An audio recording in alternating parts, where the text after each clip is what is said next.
Thank you for joining. I'm going to show you how to put this motorbike on a swing stand to lift it.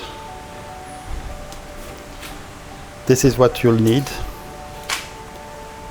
As you see, this bike is quite a big bike, and the main problem is it only has a side stand and it's very slanted. I'm almost impossible to lift. So I am going to show you how to do it. We have here is a chop board for the kitchen. I'm going to slide it under the rear wheel.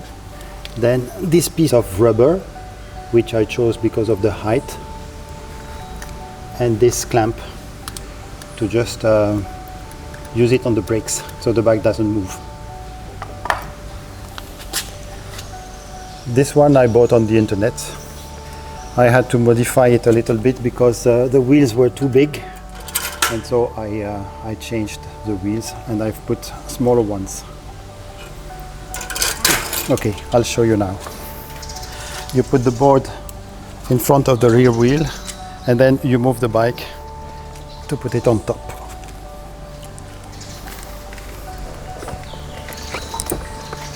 Clamp the brake so the bike will not move forward. After this, you put the rubber under the stand of the bike, so it's not slanted anymore. It will be easy to just lift it up. Now you can just bring the swing arm and lift.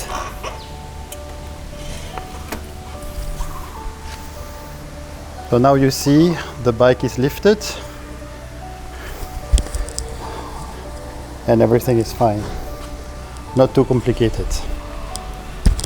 And as the brake is clamped, when you want to put it down, it will be easy because it will come back